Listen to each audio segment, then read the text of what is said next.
Poor girl holding baby cries out. That's your son, Millionaire CEO, left speechless. The hotel towered over the street like a glass colossus, its lights glinting against the wet pavement. A red carpet lay under the awning, gleaming with reflected neon and the smear of raindrops. Valets shifted through the drizzle, moving with rehearsed precision as luxury cars lined the entrance. A black limousine eased to a stop, its engine purring before the door opened with a soft mechanical sigh. Adrian Cole stepped out with the composure of a man who expected the world to salute him. His suit was cut to a sculptor's measure, the fabric swallowing the rain without losing its sheen. Cameras found his face instantly, lenses swallowing the light and spitting out flashes. Reporters jostled each other for footing, their microphones extended like metal tongues, eager for a taste. The crowd hummed with anticipation, a living thing hungry for a spectacle. An invisible line of security officers fanned around Adrian, forming a human barrier between him and the press. The CEO's jaw was a calm ridge, his features trained to betray nothing. A valet offered an umbrella, and his hand, gloved in leather, accepted it without a tremor. He moved with the economy of habit, one practiced step after another, toward the hotel doors. The smell of expensive cologne trailed him like a signature, clean and faintly citrus. A camera flash made a halo of moisture around his head, turning rain into glitter. Voices rose from the crowd in a layered soundscape, questions, laughter, gossip, and clicking shutters. Drinks clinked in the lobby, oblivious to the drama condensing at the threshold. Guests paused mid-conversation to watch the arrival, as if it were part of the evening's entertainment. The hotel lights reflected on polished shoes and glossy invitations, making everything appear theatrical. Then, from the side off the street, a different sound arrived, thin, strained, and urgent. A fragile voice cut through the clamor like a single clear note in a noisy room. Heads angled toward the source, as if pulled by an unseen string. A young woman emerged into the periphery, soaked through and shaking as though the rain knew her name. Her clothes clung to her frame, a mismatched patchwork of worn denim and a dress with a faded pattern. She held a baby wrapped in a thin blanket so close that the fabric molded to the shape of the child's cheek. The blanket was frayed at the edges, the stitching loose in places from constant mending.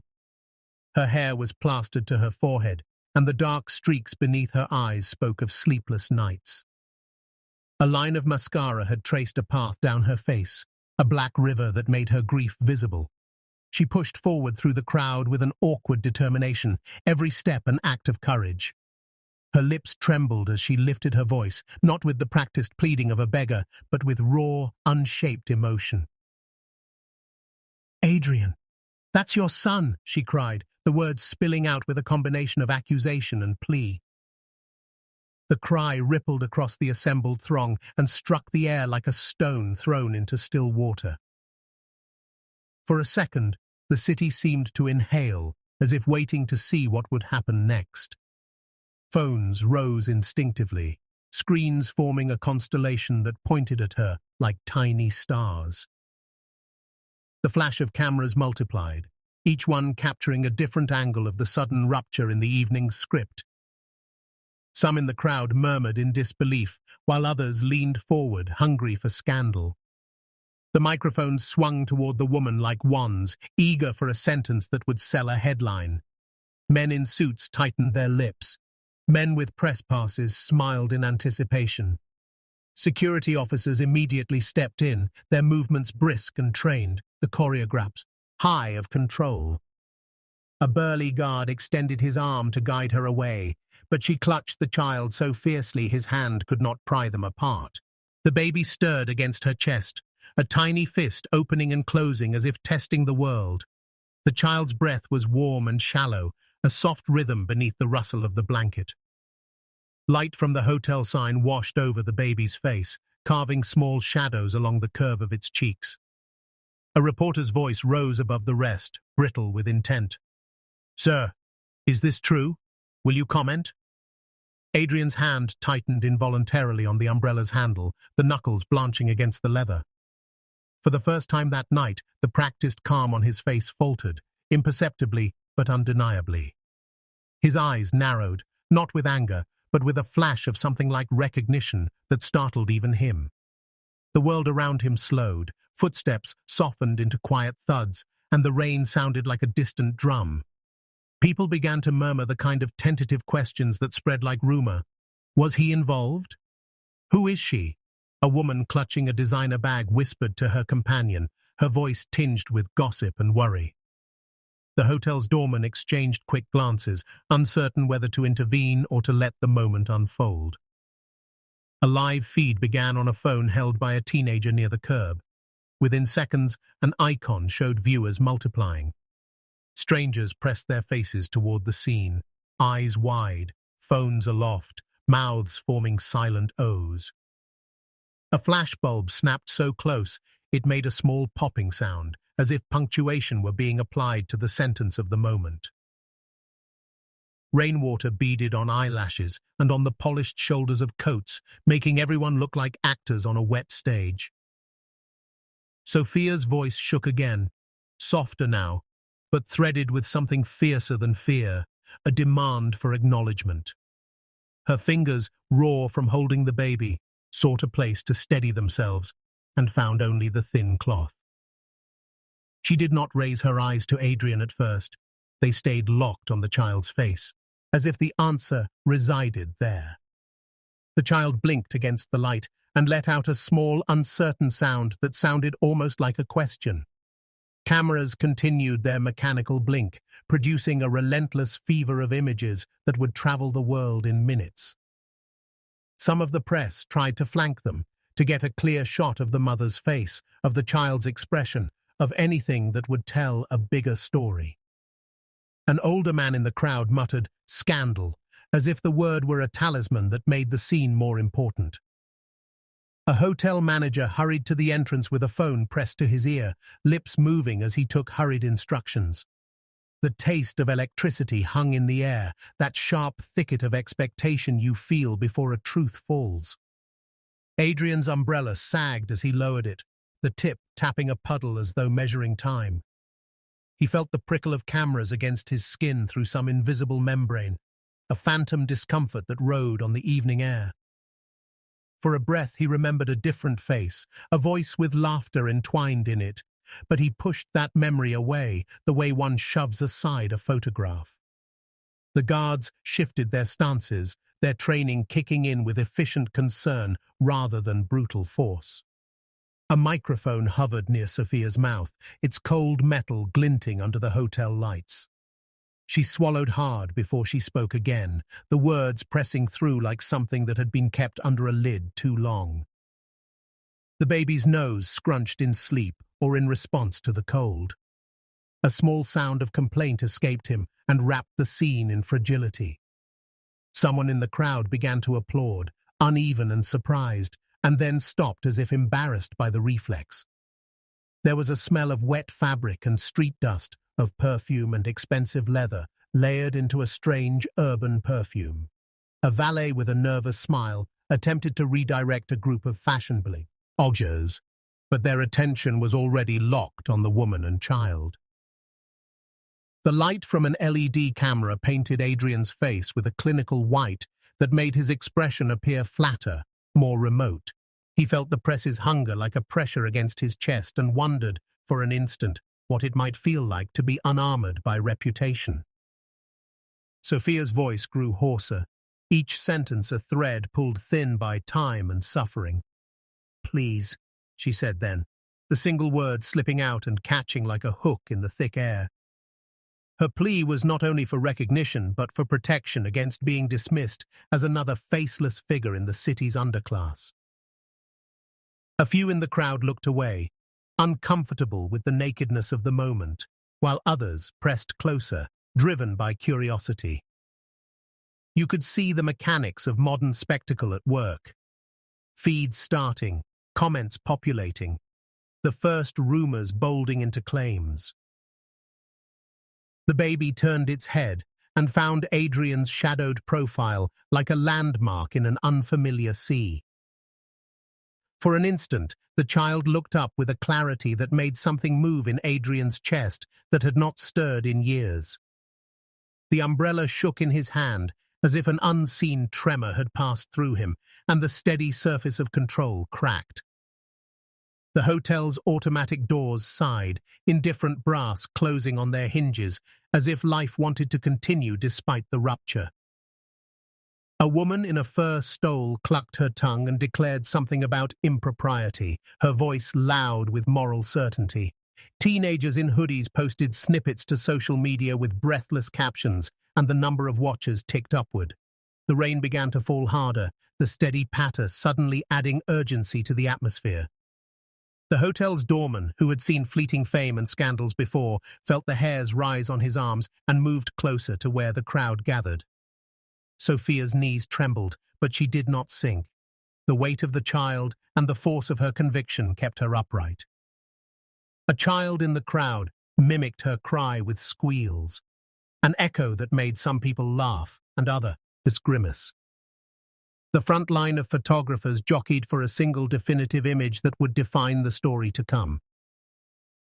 A distant siren threaded above the city's noise, its wail a reminder that elsewhere life continued in different rhythms.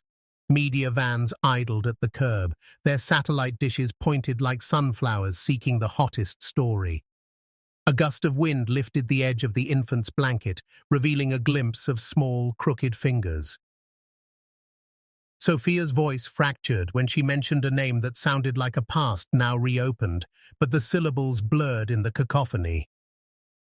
The crowd's temperature shifted from curiosity to accusation and back again, a pendulum of public feeling.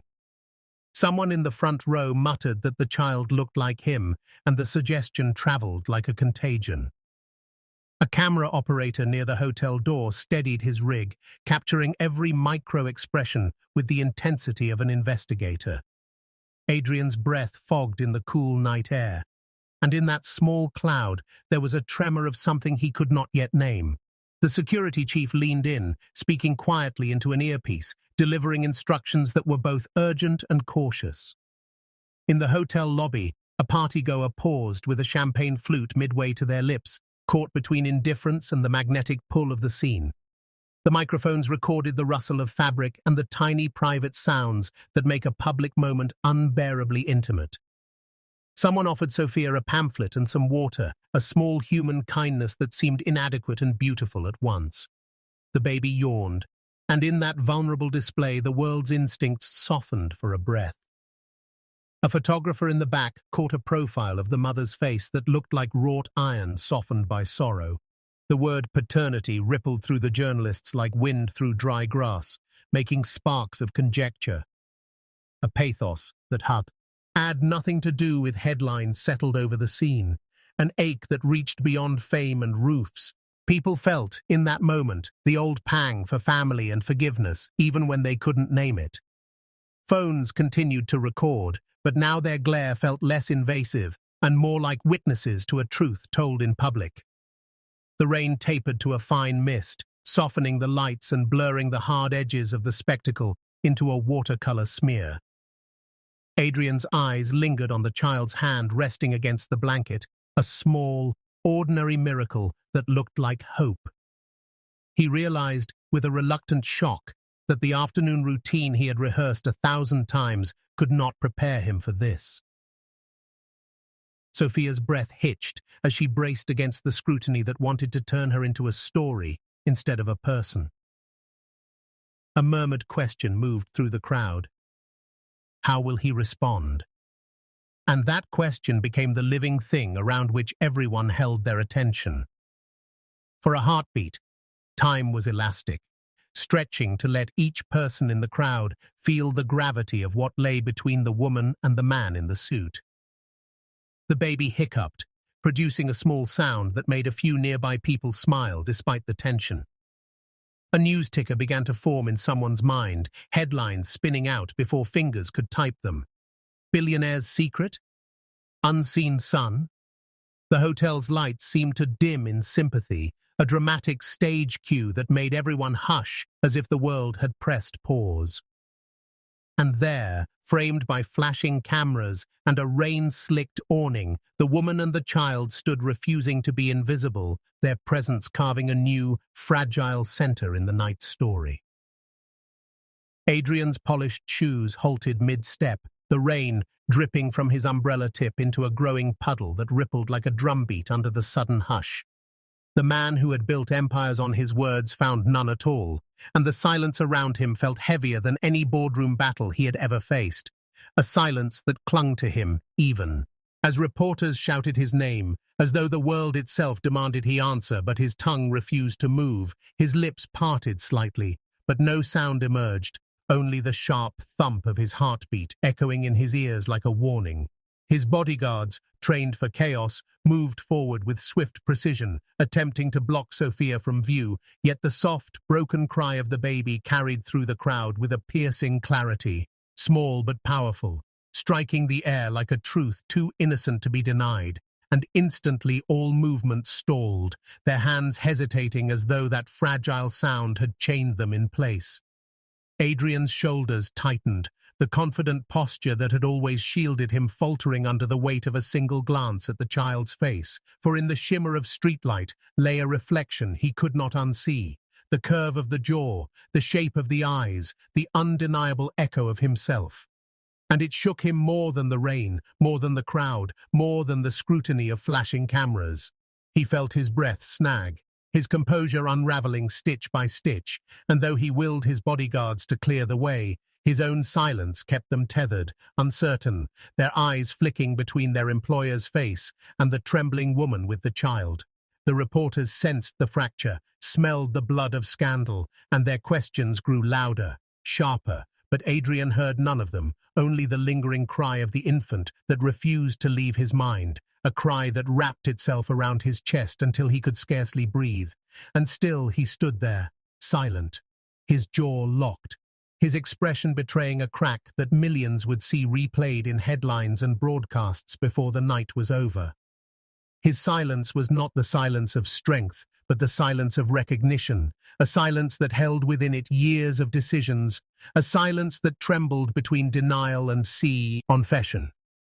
A silence so profound that it transformed the air into something electric, making even the rain seem to wait. Sophia's eyes searched his face desperately, seeking a flicker of acknowledgement, but all she found was a man whose empire had never prepared him for this moment, a man whose lips pressed together as if words might spill out that he could never take back, a man whose silence screamed louder than any declaration. The baby whimpered again, a small hand pressing against the blanket, and Adrian's gaze locked on it as if it were the most fragile piece of evidence in the world. And for the first time in years, his heart lurched in his chest, betraying him before the cameras, before his guards, before the woman he had once abandoned.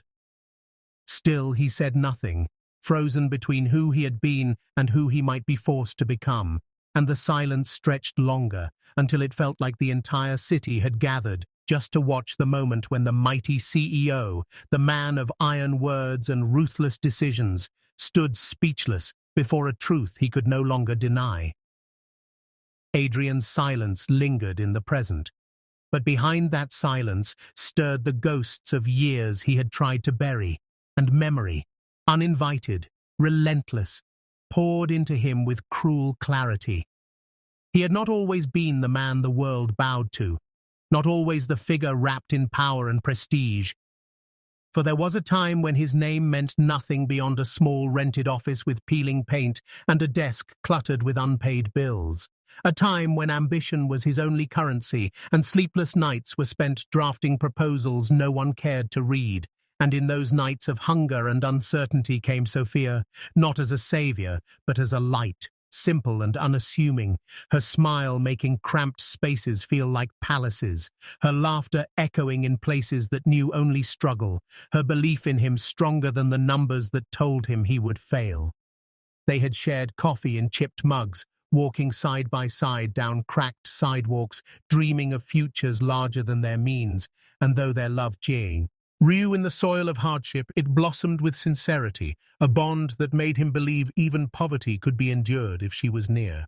But then the day came when his idea caught the attention of men in suits whose wallets were as heavy as their expectations, and his life began to shift. His days filling with meetings, contracts, promises, and a pace that left Sophia standing in the margins. He remembered the moment too clearly. Sitting across a long table, the investor's eyes sharp as blades, their words wrapped in velvet, yet laced with command. "Cut ties with the poor girl, Adrian.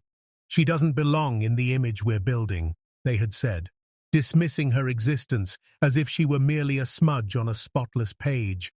And though his heart recoiled, his ambition trembled too, for here at last was the chance he had craved, the doorway to power, to wealth, to the recognition he thought he deserved. And he convinced himself it was temporary, that sacrificing her was only for a season, that success would allow him to return to her later with something more than empty pockets. But when he walked away, he did not look back, and pride built a wall high enough to drown the sound of her voice calling after him. And in the years that followed, he crafted a narrative of necessity, telling himself she would forget him as easily as he pretended to forget her, never knowing that inside her grew the one truth that would tether them forever. Sophia, left alone, discovered the secret weeks after his departure. Staring at a worn test strip in a dim bathroom with trembling hands, her heart a whirl of fear and hope, her reflection whispering that she would not give up, not even if the man she loved had chosen another life.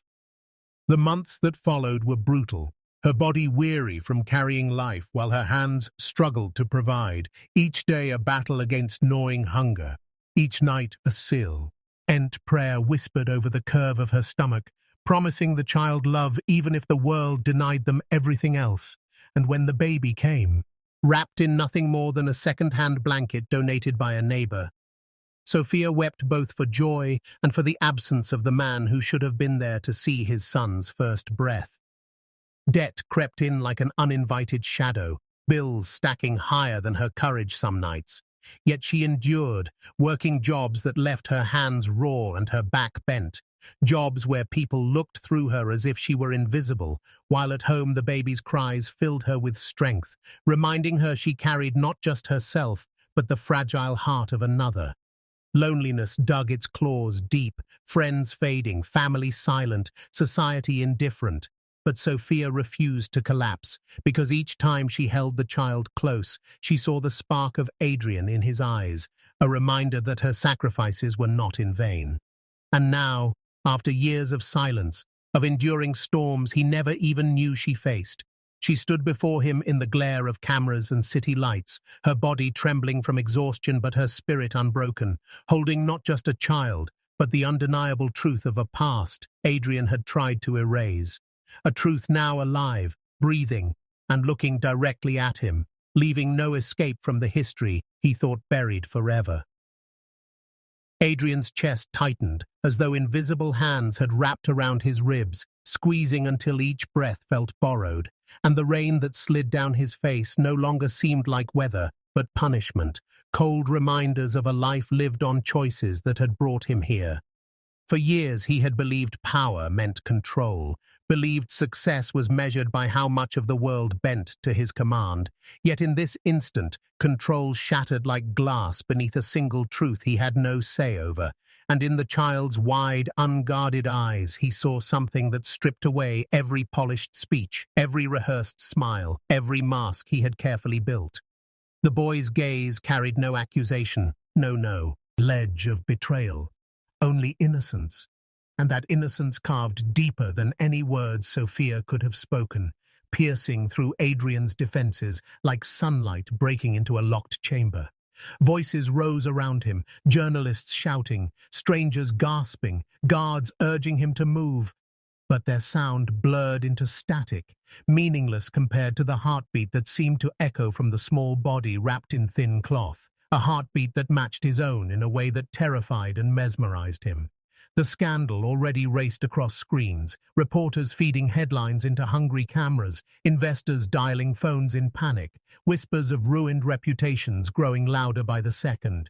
Yet Adrian felt strangely detached from it all, as if the empire he had built were nothing more than scaffolding made of paper, easily set aflame by the spark of a single truth. He thought of the skyscraper that bore his name, the fleet of cars, the polished reputation of being untouchable. And for the first time they felt weightless, meaningless, mere shadows compared to the fragile life staring at him without understanding, a life that asked for nothing but to be seen.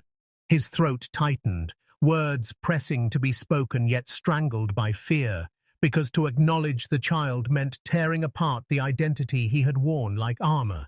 And he wasn't sure what remained beneath that armor, wasn't sure if he was strong enough to face the man he had truly become.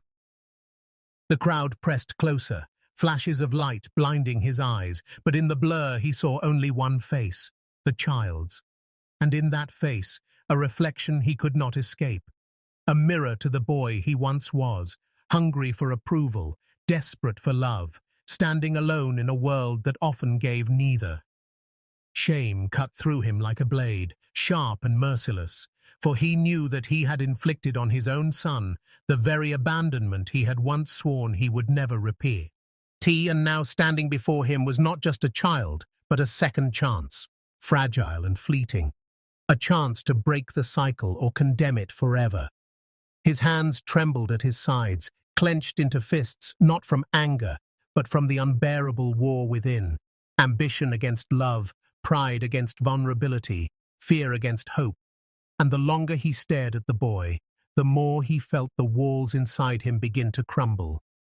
Sophia's eyes burned into him, not with vengeance, but with exhausted expectation, as if daring him to choose, as if silently asking whether he was still the man who left, or if he could become something more.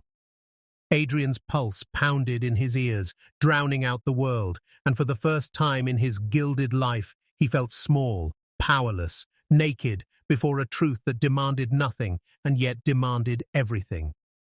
The boy shifted in Sophia's arms, a tiny hand breaking free of the blanket, fingers curling in the damp air, reaching not knowingly but instinctively, and Adrian's heart lurched as though those fingers had closed around his very soul.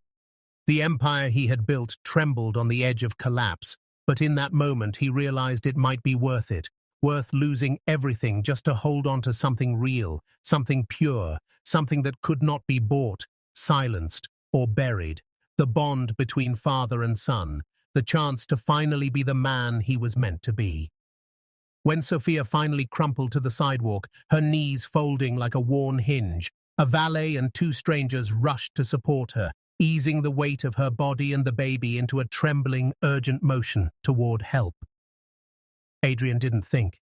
He moved with a raw, animal impulse to protect, his polished shoes slipping on wet pavement as he shepherded them toward the nearest emergency entrance.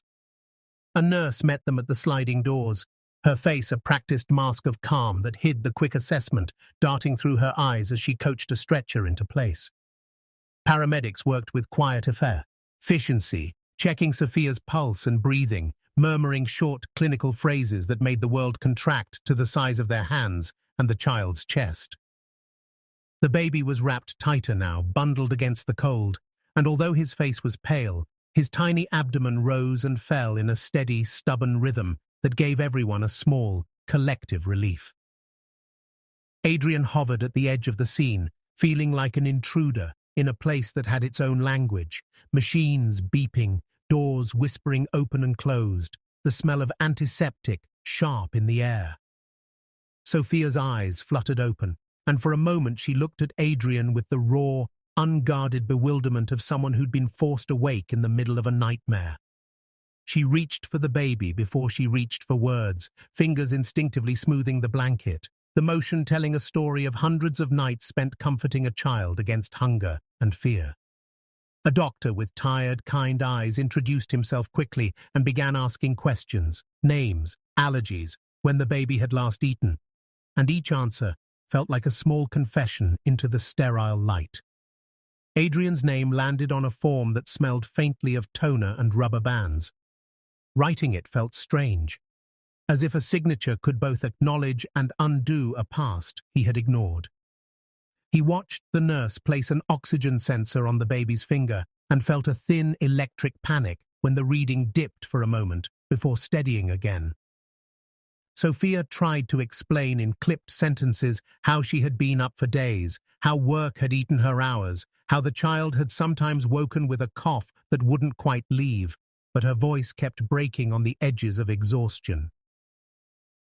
The social worker arrived with a gentle firmness, sitting down opposite Adrian and Sophia, and speaking in measured tones about resources, rights, and the practical steps ahead.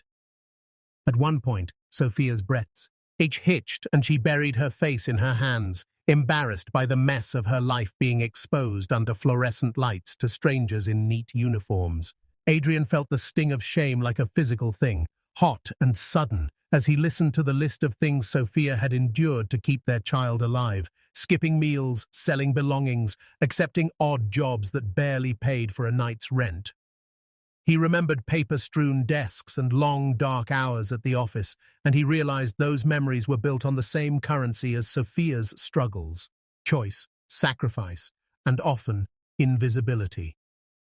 The doctor explained that the baby was underweight, likely from inconsistent nutrition, and recommended immediate supplemental feeding and a short inpatient stay to monitor his intake and weight gain. Hearing that diagnosis felt like a physical blow to Adrian. He had never imagined hunger as an enemy that could dwell beneath polite society, and the knowledge made his bones ache with responsibility. Sophia protested quietly that they didn't need an extended stay, that she'd managed before and would manage again, but the nurse's look was gentle and insistent, the kind that speaks the truth nurses learn to believe in.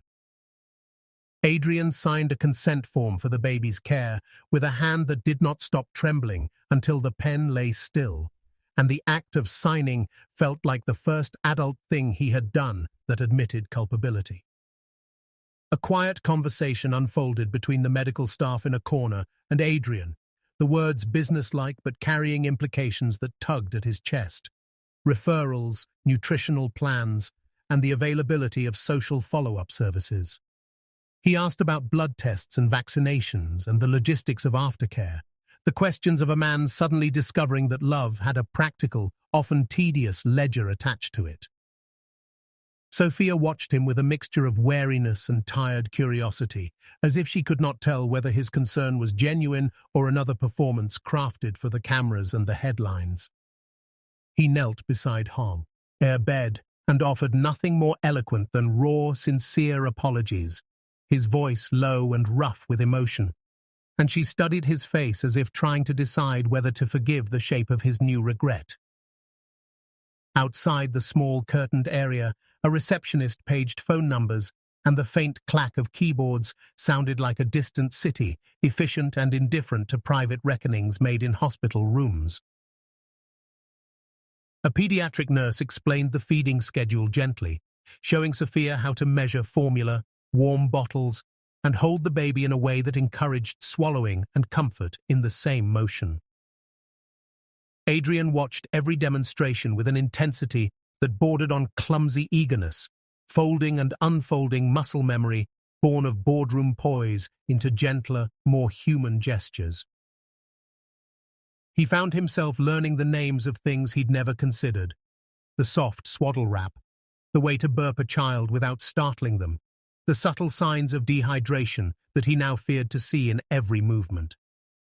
Sophia's hands trembled as she fed the baby, and in the way she leaned over him, Adrian read years of quiet devotion, patchwork solutions stitched together with prayer and desperation.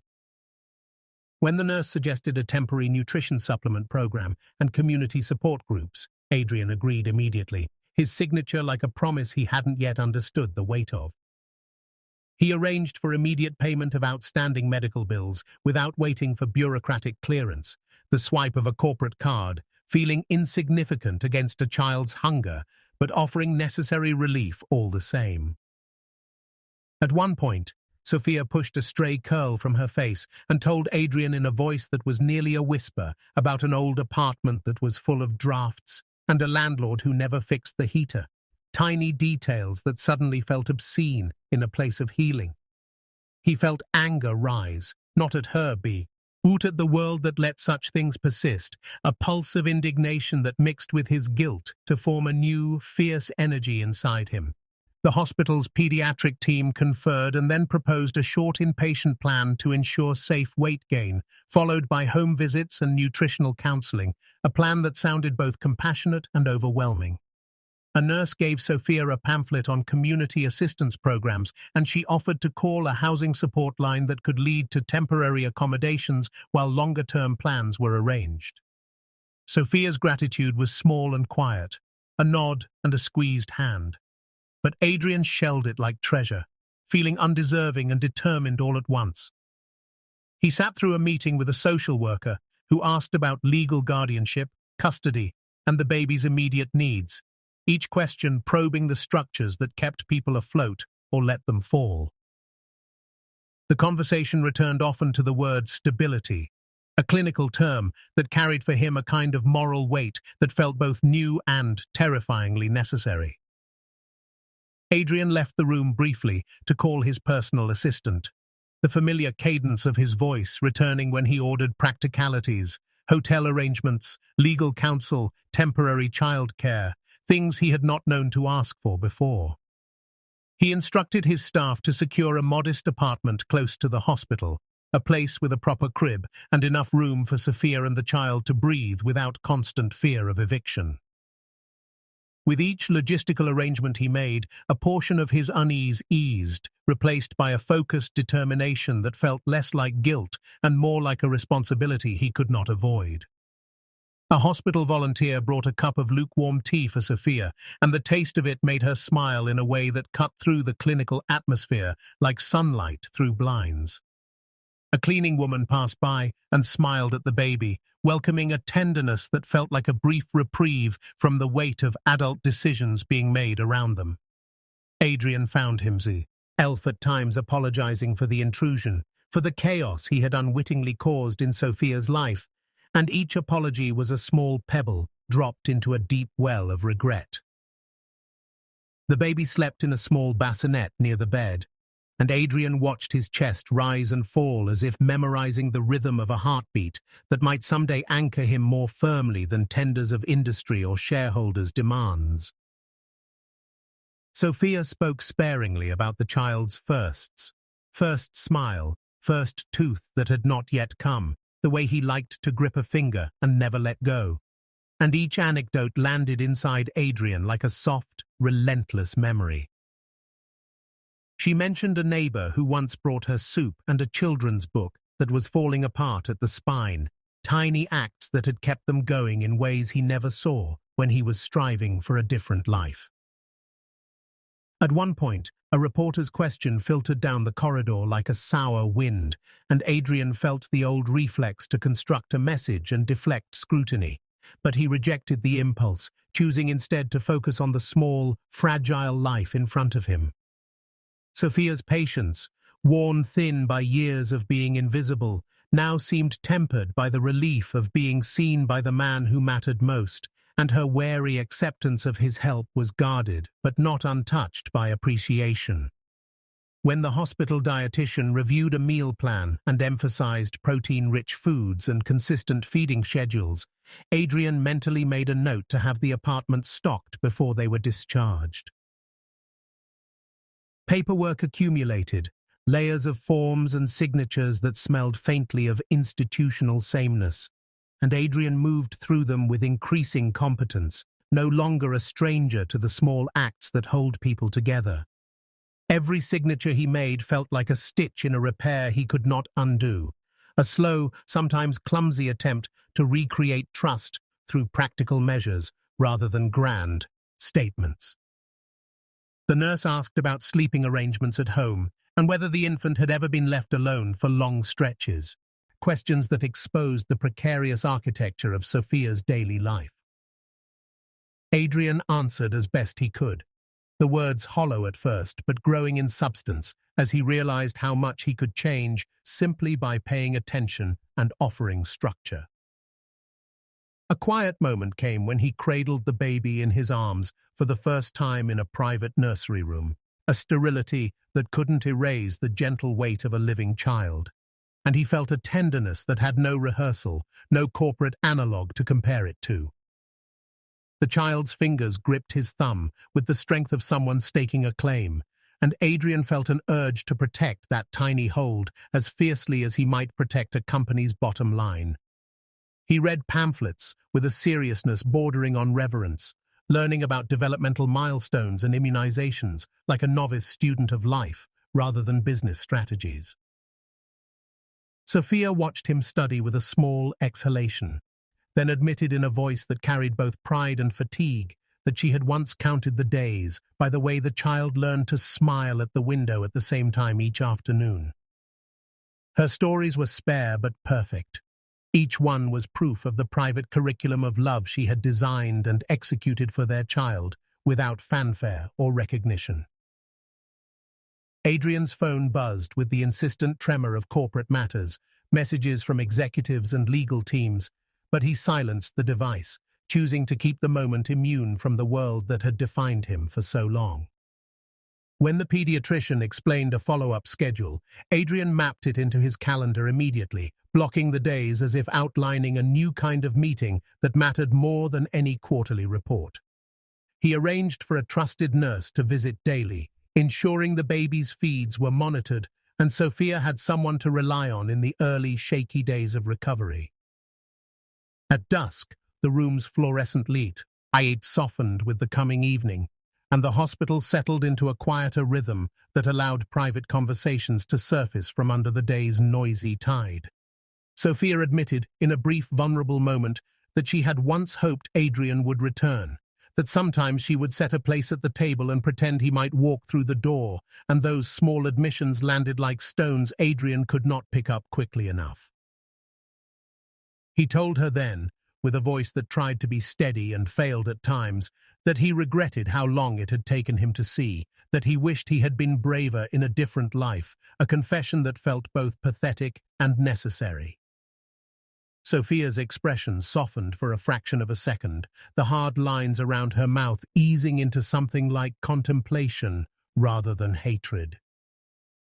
Between them hung a fragile truce, formed not from absolution, but from the raw, practical necessities of helping a child survive and thrive in the days to come.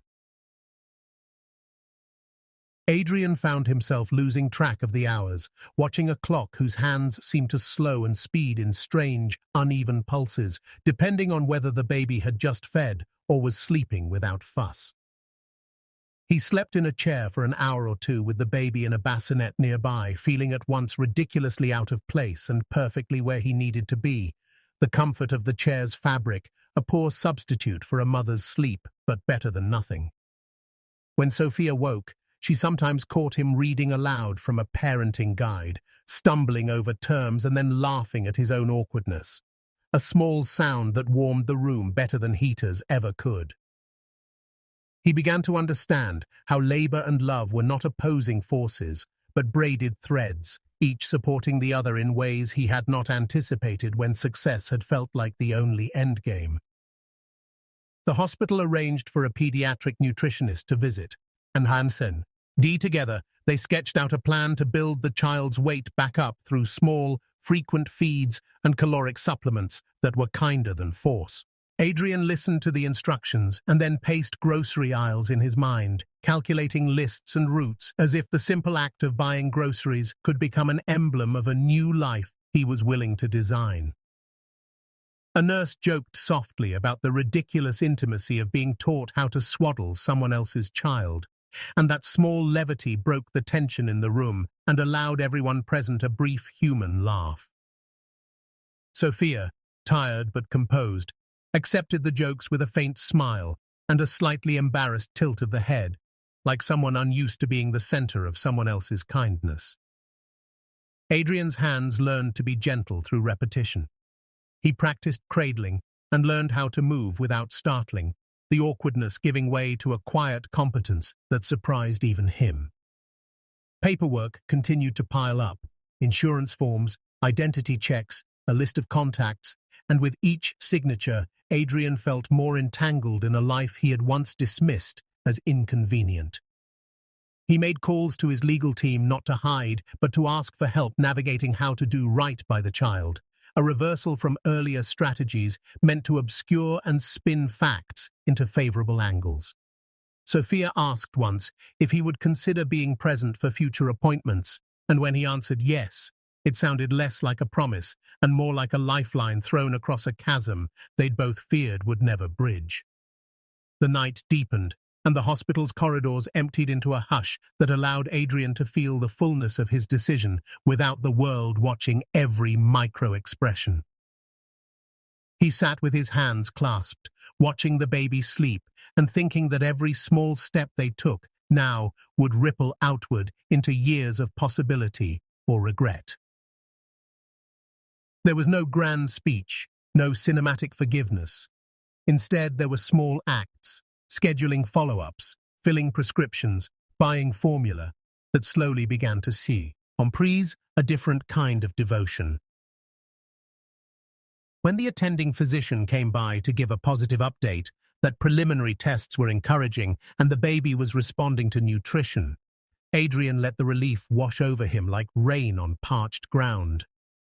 Sophia exhaled and allowed herself a small, raw laugh that made Adrian smile back, the simple exchange feeling like the truest of reconciliations he could imagine right now.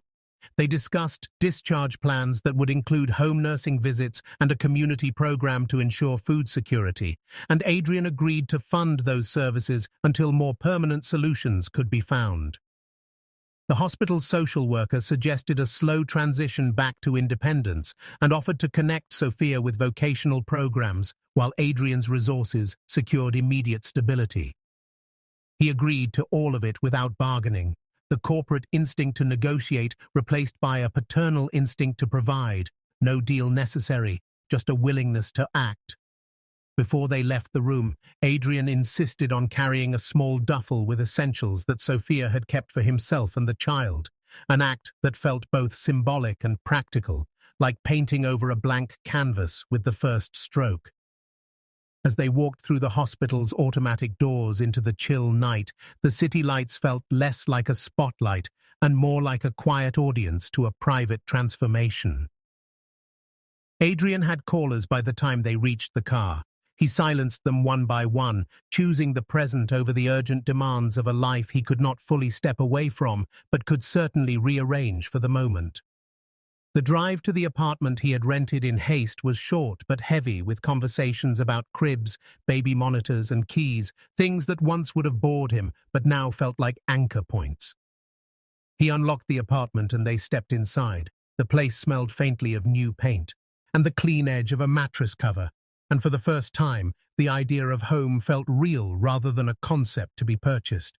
Sophia surveyed the modest space with an evaluating eye, and then allowed herself to relax slightly, the tension around her shoulders easing in a way Adrian found nearly painful to watch because it mirrored the easing in his own chest. He placed the small duffel on a table and unpacked a stack of baby clothes he had bought, carefully folded, each item chosen with an awkward but sincere attentiveness to practical comfort rather than fashion.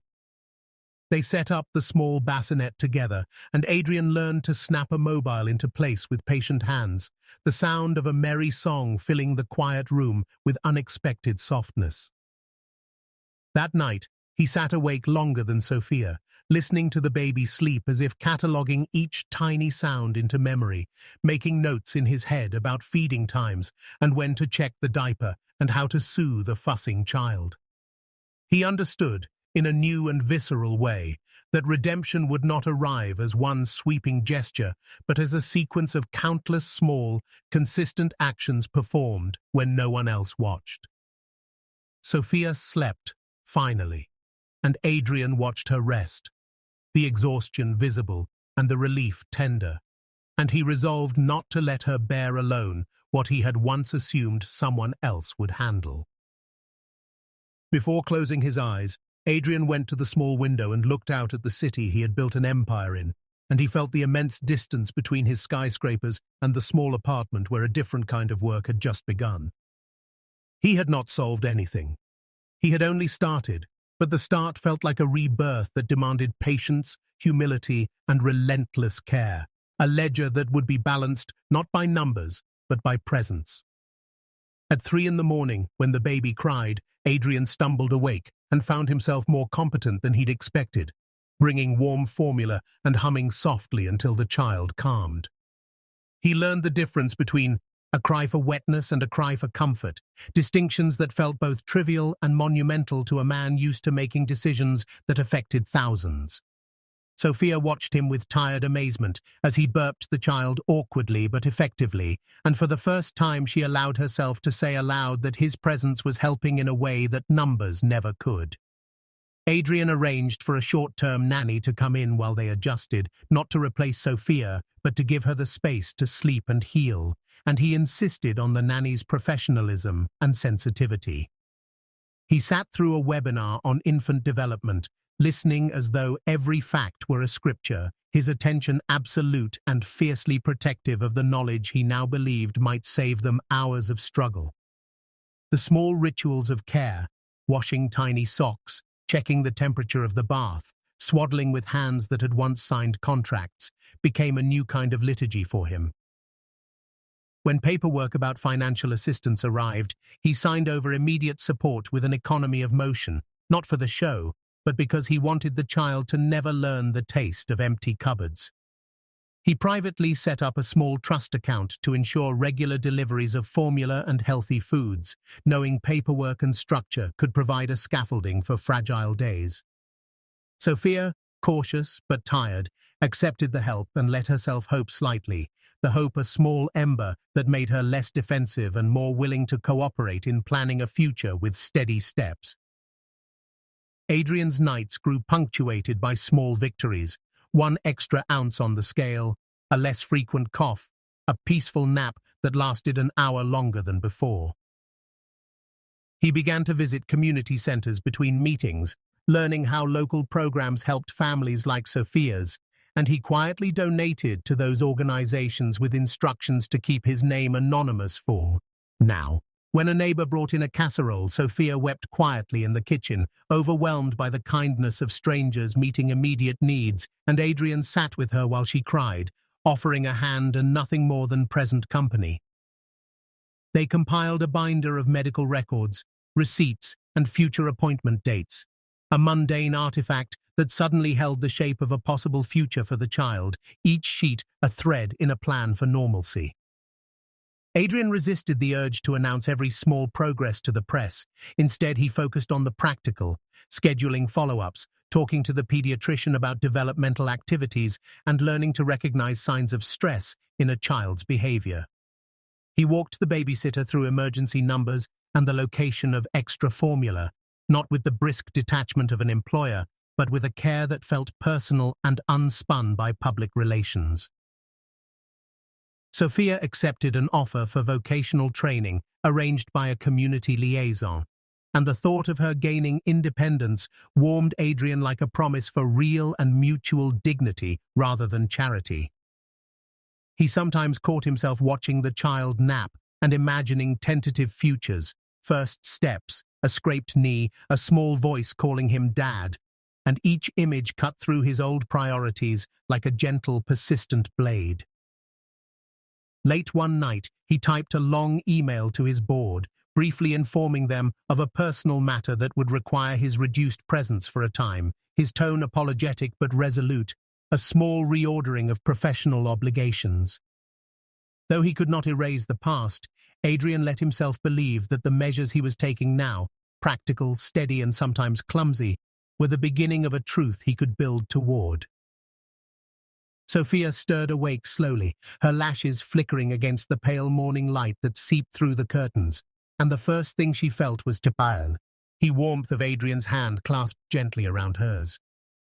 His grip was steady yet trembling, as though holding on to her was both a vow and a plea, and when her eyes fully opened, she found him leaning close, his face stripped of the polished armor he once wore in every boardroom. There were tears streaking down his cheeks, unashamed and unhidden, and his voice cracked when he finally spoke words he had buried for years. "I failed you once," he whispered, his throat thick. "But I will not fail our son. From this moment, you both are my world." The room, quiet but alive with the faint beeps of hospital monitors, seemed to pause at his confession, as if time itself bent to witness a man shedding the weight of his pride. Sophia's lips parted, but no words came, only a sob that broke softly against the silence, her shoulders trembling as the dam of her strength finally gave way. Tears traced down her face, tears born not only of pain but of release, as if years of carrying burdens alone had suddenly been met by a force strong enough to share them. The baby, nestled in a cot by her side, giggled suddenly. Innocent, bright, unaware of the gravity surrounding him, and that small sound pierced the heaviness like sunlight through storm clouds. Adrian turned to the child, his expression softening in a way Sophia had never seen, his eyes reflecting awe, as though the infant had just blessed him with absolution. He reached down, lifting the baby carefully into his arms, and the boy's tiny hands curled around his finger as though sealing the promise just spoken. For the first time in his life, Adrian Cole, a man who once believed power and wealth were his only purpose, understood that love could disarm him more completely than any rival ever had. He kissed the baby's forehead with trembling lips, feeling the fragile warmth of life that was his own blood, his legacy, yet also his redemption. And Sophia watched him with wet eyes, her heart aching and healing all at once, caught between remembering the man who abandoned her and seeing the man who now begged silently for a chance to make things right. Adrian's tears dripped onto the baby's blanket, unnoticed, his chest rising and falling, as though each breath was a prayer, each moment a renewal of the vow he had just spoken. He looked back at Sophia and found her gaze waiting, searching him for truth, and he held her stare without flinching, letting her see the rawness he had once hidden. No polished speech, no rehearsed apology, just a man stripped bare by love, determined to bind himself to the family he had once forsaken. "I can't erase the past," he murmured, "but I can fight for our future. Every choice I make now will be for him and for you." Sophia's lips quivered, and though doubt still lingered, she felt a fragile thread of trust weaving itself between them, fragile but real. The baby cooed again, pressing his small cheek against Adrian's chest, and the sound drew a shaky laugh from Adrian, the kind of laugh that comes only when the soul has been broken open. In that fragile moment, the ruthless millionaire disappeared, replaced by a father whose greatest empire would be the love he poured into the two souls before him. Sophia's tears slowed, replaced by a soft smile that carried both pain and hope, a silent acknowledgement that perhaps, just perhaps, this promise could be the one to finally hold. Adrian leaned closer to her, still holding the baby between them, and whispered, "You will never be alone again. Not you. Not him. I swear it." The morning light deepened, bathing the room in gold, as if the world outside had chosen to bear witness to this rebirth. Sophia closed her eyes, allowing his words to settle into the cracks of her weary heart, and when she opened them again, she nodded faintly, granting him the smallest but most precious gift: belief. Adrian's chest swelled with emotion, and he kissed her hand reverently, not as a man accustomed to conquest, but as one who had finally discovered devotion. The baby wriggled in his arms, letting out a soft squeal, and Adrian chuckled through his tears, whispering, "Yes, little one, I hear you. I'm here now, always." For the first time in years, Sophia felt the heavy chains of abandonment begin to loosen, replaced by the tentative embrace of something she thought she'd lost forever: family. Adrian stood taller, though still trembling, as if the weight of his promise anchored him more deeply than all the fortunes he'd ever built. He imagined birthdays, first steps, the sound of a small voice calling him Dad, and the images filled him with a warmth no empire could ever buy. Sophia pressed her palm to her lips, stifling another sob, not because she doubted him, but because she dared to hope. and hope was terrifyingly beautiful. Adrian leaned his forehead against hers, their child cradled safely between them, and whispered again, "You are my world, both of you, forever." Sophia wept silently. The baby giggled again, and in that simple harmony of sound, grief, joy, innocence, the room transformed into a sanctuary of love. Adrian, once a heartless millionaire, finally understood the truth he had chased in all the wrong places.